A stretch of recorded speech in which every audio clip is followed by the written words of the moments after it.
بسم اللہ الرحمن الرحیم۔ ویڈیو نمبر 19 سے جو ڈاکٹر صاحب کی ایک کتاب جو اب شائع نہیں ہوتی، حساب کم و بیش، اس کی وجہ سے جو مختلف مسائل پیدا ہوئے اور جس طرح بعض چیزوں کو اس کے اندر سے نکال کر ایک دوسری کتاب میں اس کے مواد کو شائع کیا گیا،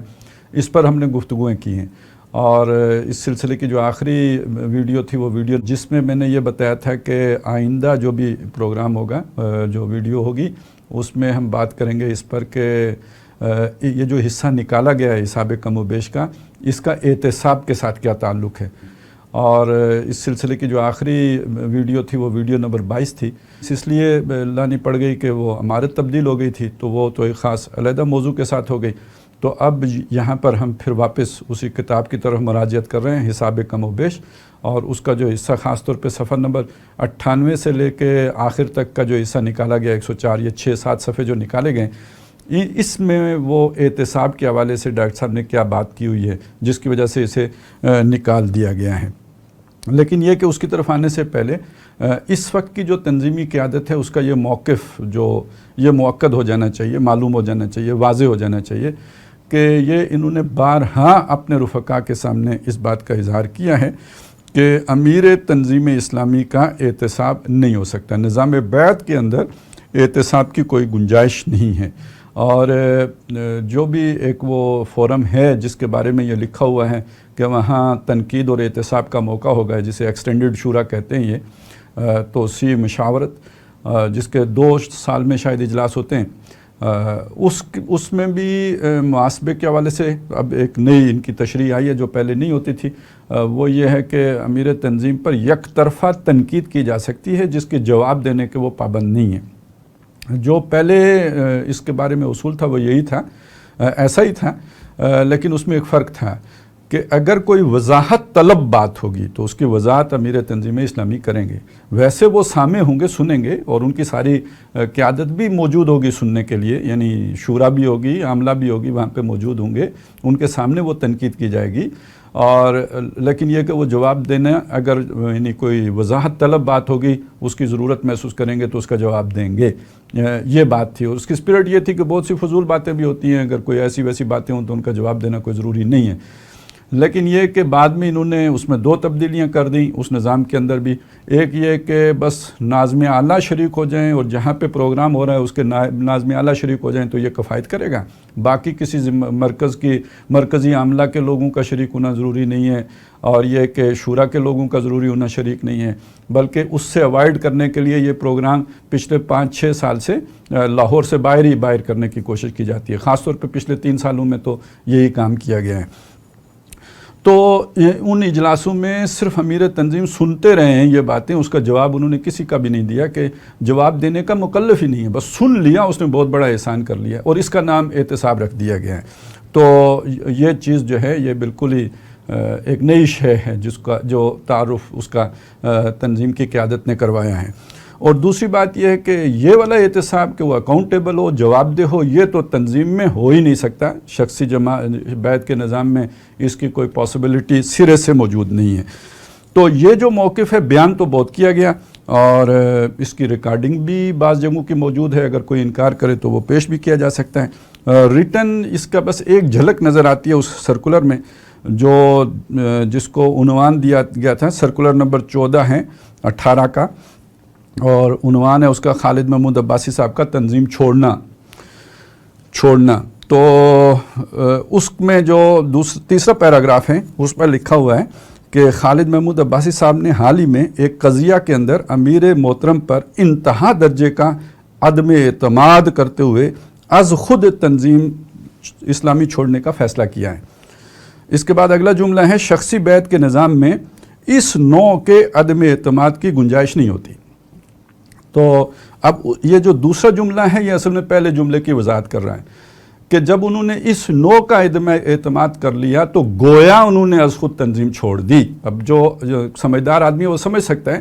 کہ جب یہ جھوٹ بولتے ہیں کہ خالد محمود عباسی نے تنظیم اسلامی چھوڑ دی تو اس کے پیچھے ان کا ذہنی سہارا کیا ہوتا ہے، وہ یہ دونوں جملے مل کر اس کی وضاحت کر رہے ہیں کہ انہوں نے از خود تنظیم اسلامی چھوڑنے کا فیصلہ کر لیا، اور ساتھ انہوں نے جو جملہ لکھا ہے وہ یہ کہ شخصی بیعت کے نظام میں اس نوع کے عدم اعتماد کی گنجائش نہیں ہوتی۔ اب اس کو اگر پچھلے جملے کے ساتھ جوڑ کر دیکھیں گے تو اصلاً وہ کیا کہہ رہے ہیں، گویا جب انہوں نے اس طرح کا عدم اعتماد کر لیا تو انہوں نے تنظیم اسلامی چھوڑ دی، خود ہی چھوڑ دی، جبکہ میرا کہنا یہ تھا کہ میں نے وہ عدم اعتماد کیا ہے اور اس کے بعد شورا میں جا کے میں اگر اپنا مقدمہ ثابت نہ کر سکوں تو پھر تنظیم جو بھی وہ قانونی کارروائی کرے، ہاں اس میں ایک قانونی کارروائی فوراً ہو سکتی تھی اس عدم اعتماد کے بعد کہ جس منصب پر میں ہوں اس پر سے مجھے معزول کر دیا جائے۔ اور یاد ہوگا کہ امیر تنظیم نے اپنی نجی محفل میں یہی بات کہی تھی کہ ان کو میں نے ان کے منصب سے معزول کیا اور انہوں نے غصے میں تنظیم اسلامی چھوڑ دی۔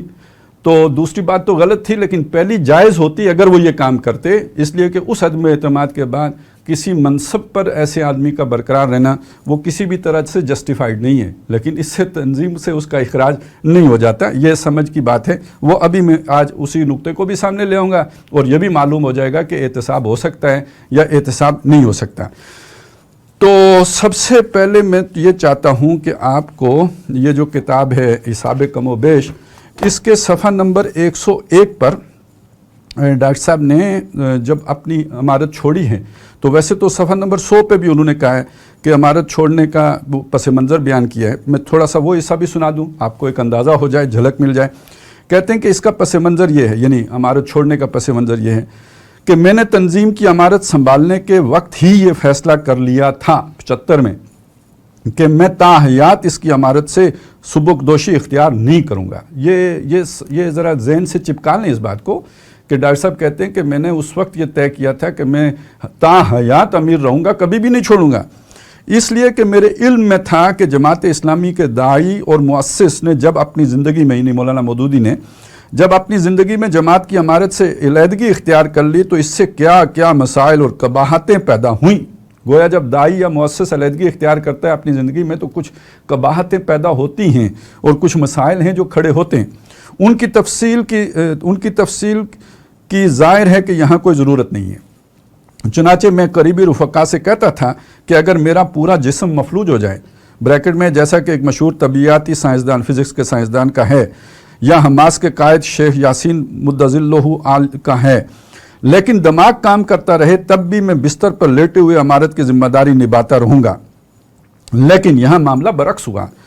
یعنی ایک جانب ڈپریشن اور دوسری جانب یادداشت کا ضعف، گویا دونوں عوارض کا تعلق ذہنی سے تھا۔ بہرحال یہ اس کا ایک بیک گراؤنڈ ڈاکٹر صاحب نے بیان کر دیا کہ میں چھوڑنا تو نہیں چاہتا تھا، لیکن یہ دو مجبوریاں ہیں کہ جن کی وجہ سے مجھے چھوڑنا پڑا، ایک یادداشت کا معاملہ اور ایک ڈپریشن کا معاملہ۔ لیکن صفحہ نمبر 101 پر کچھ اور چیز کی طرف بھی انہوں نے ایک ہلکا سا اشارہ کیا ہے، وہ بھی ذرا سن لیں۔ اور یہ وہ شے ہے کہ جو بالکل ہی لوگوں کو معلوم نہیں ہے اور ان کے نظروں سے اوجھل ہے، اور یہی اوجھل ہونے کی وجہ سے وہ احتساب والی ساری بات بھی نظروں سے اوجھل ہو گئی ہے۔ صفحہ نمبر 101 پہ کہتے ہیں کہ تنظیم کی امارت سے فوری سبکدوشی کے بعض دوسرے وقتی اسباب بھی تھے جن کے ذکر کی چنداں ضرورت نہیں ہے۔ یہاں پہ ڈاکٹر صاحب اعتراف کر رہے ہیں کہ یہ دو باتیں جو میں نے آپ کے سامنے رکھی ہیں یہ بھی تھیں، لیکن اس کے علاوہ کچھ اور بھی فوری اسباب بھی تھے، لیکن یہ ساتھ بھی فرما رہے ہیں کہ ان کا یہاں ذکر کرنے کی چنداں ضرورت نہیں ہے۔ مجھے بھی ان کا ذکر کرنے کی چنداں ضرورت نہیں تھی اگر تنظیم کی قیادت، موجودہ قیادت اس مسئلے ہی کو نہ الجھا دیتی،